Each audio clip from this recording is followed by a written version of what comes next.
daahir ciise bulxan oo u waramay shabakada somalifootball.com waliba bogeeda Daily Sports News ayaa waxaan wax ka weydiinay hawsha ay qabato kooxda ciyaartoyda ee waliba aadka u ciyaarta ka dhisan dalka Kenya ee la yiraahdo magaceeda Islii Stars. daahir wuxuu marti ku yahay xafiiska Somali Sports ee magaalada London wuxuuna warbixin naga sii doonaa sida ay u dhisan tahay iyo waliba ciyaaraha ay dheeshay iyo halka ay marayso kooxdaasi Islii Stars FC. daahir ku soo dhawow warbaahinta Somali Football.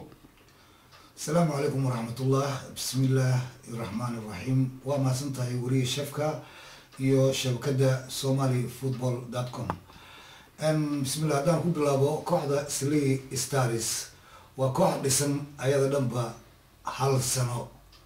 وعن سنة كوحدة سنة كان بلوغيسي أيضا أن كدي وانقلني مقالة كينيا نيروبي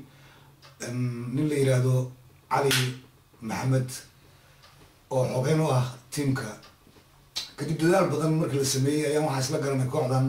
in laga qayb galsho Super League Kenya oo loo yaqaano Serie C. Serie C markii runtii aan ka qayb galnay macallin Jabshe iyo macallin gudoomiyaha kooxda ee la yiraahdo Pasquale macallin Bedel macallin Daqare kabtanka ahaa markaas Basuke kabtan Nune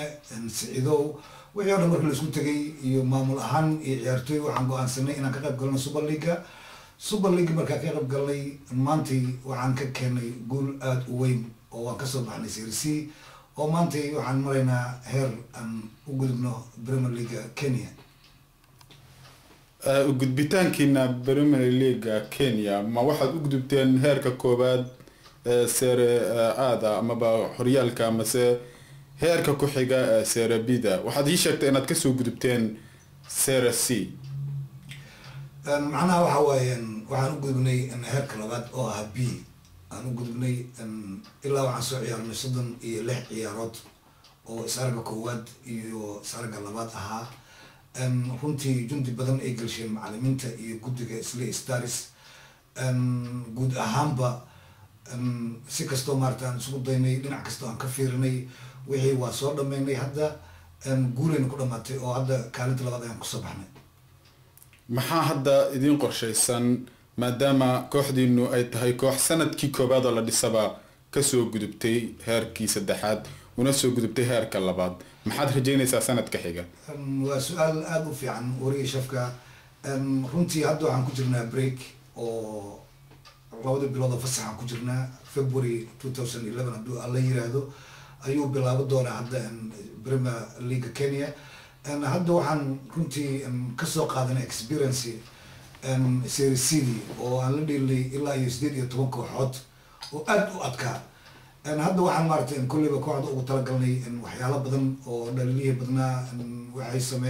wixii aan sameeyno qalad inaan maartay dib u saxno aad wax u fiican waa sameynay qaladaad badan wixii markii la isku macallimiinta iyo dadka dhan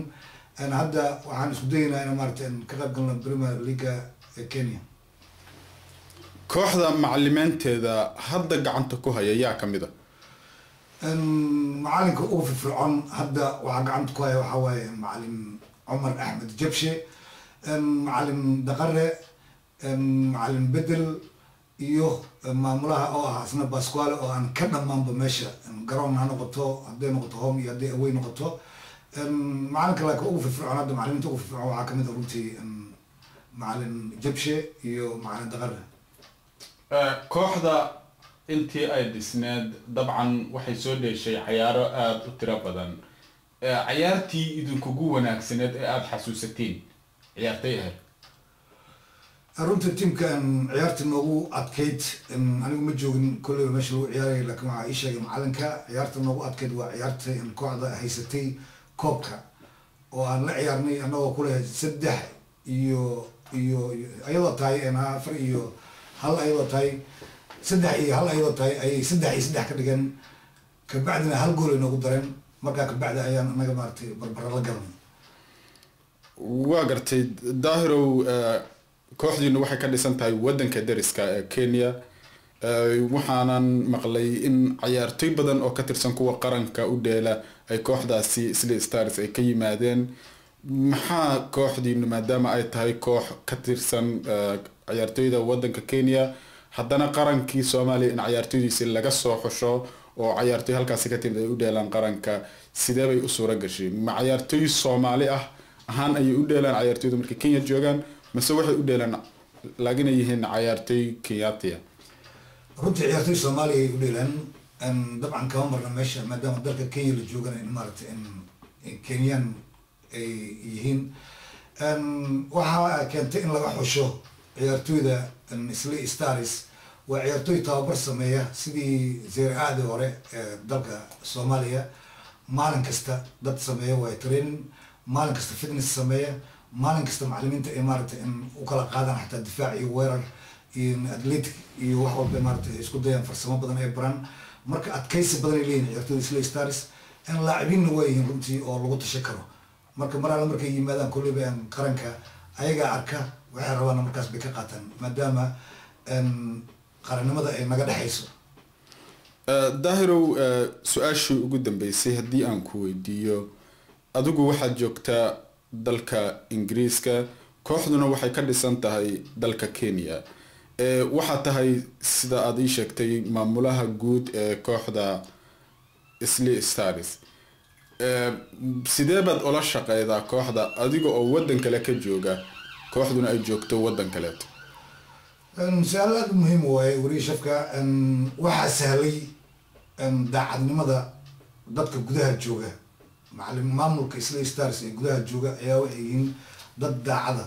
marka waa markii uu yahay furaadan hal furo markuu yahay markaas oo hal guri lagu furaayo waa easy qof kasta maaragtay inuu furaas taqaato guriga ku furo aniga waxaa ii sahlaya macallimiinta iyo maamulka sida macallin Jabshe iyo Cali oo ah xoghayntii teamka